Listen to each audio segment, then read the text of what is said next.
Hello, full stack web developer, and welcome to Coding for All. Are you ready to dive into the world of full stack web development? Here at Coding for All, we are not just another channel. We are your ultimate destination for mastering full stack web development. And guess what? We do it all with practical applications and utilizing free resources. In the last video, we got to know about the Node.js, what it is, the benefits, why we're going to use it, and we are just getting started. So, buckle up and get ready to take your skills to the next level. Make sure to hit that subscribe button and ring the notifications bell on because you won't want to miss out the incredible content coming your way. So, what you are waiting for? Let's dive into the world of coding together right here on Coding for All.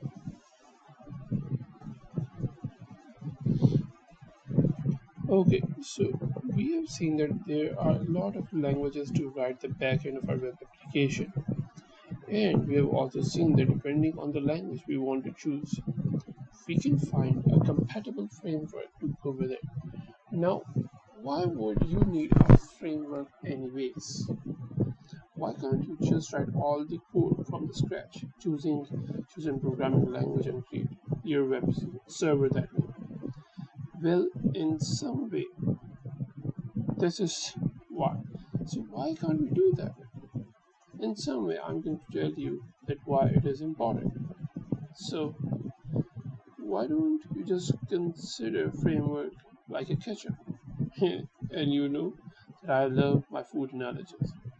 So let's say you are a chef and you wanted to make some sort of recipe and a great recipe using ketchup. By the way, it can be anything. So anyways, now let's say you are hungry at lunch and you wanted to make a sandwich with ketchup. You could of course make your own ketchup, but alternatively you could also use store-bought ketchup, and in that way ketchup is a kind of like a framework.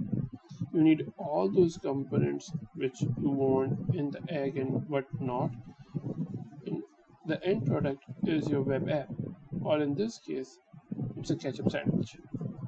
And you could write all of your own code, or because this is such a commonly used functionality, or in this case a commonly used thing, means ketchup, you could also just get the ketchup framework. And in that way a web framework provides pre-built components and structures that can be used to build an application without the need for us to write every single line of code from scratch. But when we think about Node, it's actually not quite a framework. So according to the definition given by Node.js itself, it's an asynchronous event-driven JavaScript runtime, and Node.js is designed to build scalable network applications. And as I told you before, this is given by Node.js themselves. So pretty much straight from the horse's mouth. So it can't be more accurate than that. Now what does this mean? We'll try to break this down. It's a JavaScript runtime. Now what is a runtime environment? The important thing to remember here is that when JavaScript was first created, it was designed to run in the browser. This means that it was impossible to use JavaScript to write any kind of program that's not a website. But Node uses the V8 engine, not this one V8 engine, but another V8 engine that comes from the Chromium, and it's written in C and C++. It's pleasantly fast and it powers the Chrome browser. So we know that we can write JavaScript code to run the browser and to provide functionality to our websites. But in many ways, the JavaScript code that we have is locked in the browser land chain. And when Node came along, it effectively liberated JavaScript out from our browser land and gave it freedom to allow us to use it to write any sort of application, desktop or server side. Now that Node provides us with this JavaScript runtime so that we can run JavaScript on a machine such as your own local computer, then it means that we can use JavaScript to accomplish pretty much anything that other popular server-side language like Ruby, PHP, C Sharp, Python can do, but maintaining our full JavaScript stack from front end to the back end.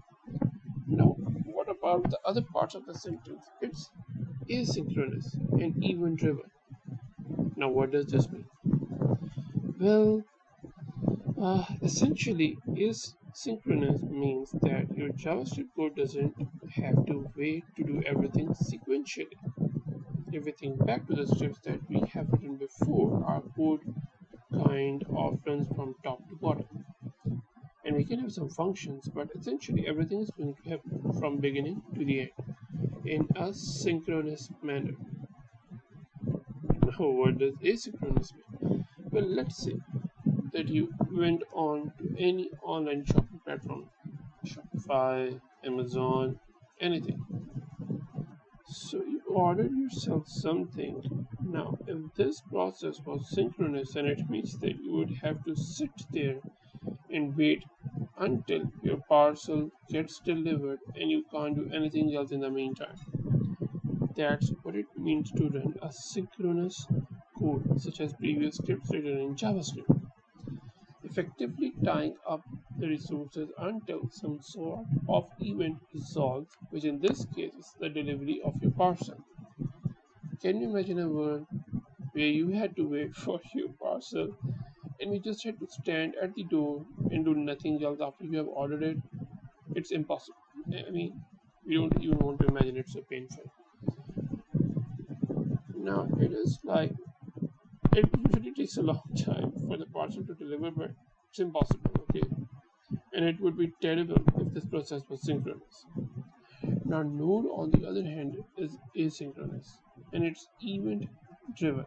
So it means that you can initiate this order, and instead of having to wait for it, it can free up resources, and only when the event of the parcel being delivered does it, then continue to run next bits of code.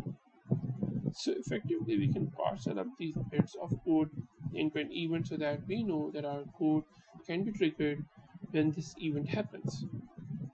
In summary, why we need Node.js is because it allows us to build application on computer using JavaScript. And as we saw earlier, the application is a key aspect of our backend. Now that application is going to be running on our server, and that server, if you remember, is just a computer, but it's not a browser.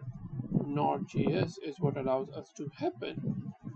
As we saw earlier, there are many different choices in terms of languages and technology that we can use. So why are we choosing Node? What's the reason behind it? Well, the reason is because if we use Node, which is one of the most popular choices of today, then it means that our front end could be written in JavaScript plus HTML and CSS, of course, but our backend could also be written in JavaScript. So effectively, that allows us to use JavaScript everywhere inside our web application, and this allows us to use one language to rule them all, like you can see. So the key benefits of Node.js are the fact that it allows us to use JavaScript across the entire stack, which means that developers are using a language that they are already familiar with, and it makes it easy for them to transition from front end to the back end developer. And if you're writing a project yourself, then you only really need to be familiar with one language, and you can share your code between your client and server side. In addition, Node.js allows us for easy scaling of application, making it really good for large scale professional projects. It's fast and it's non-blocking. Because of this asynchronous event-driven nature of Node.js, it can be really fast and really efficient instead of having to wait for things to happen or blocking the resources. Finally, it's got a huge ecosystem. It's got a really vibrant community, and people have contributed thousands of open source modules and packages to the Node package manager, which allows us to easily add functionality to our own application. But it also means that there's a lot of resources out there in terms of documentation, tutorial, help, people on Stack Overflow, this video, hundreds and thousands of other videos who can answer your question, and plus, and not the only people using and choosing it. Everything from LinkedIn to Twitter to Netflix is built on the top of Node.js. And even, you know what? NASA is also using Node.js.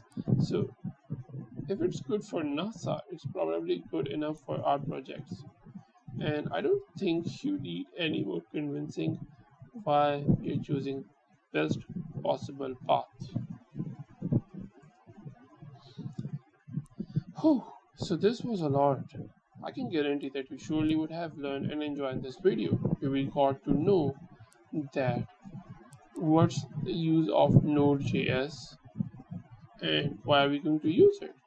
Why it is the only framework and language model that we are going to use it. But before that, now furthermore, I will show you that how you can download this Node.js on your Windows in the next video.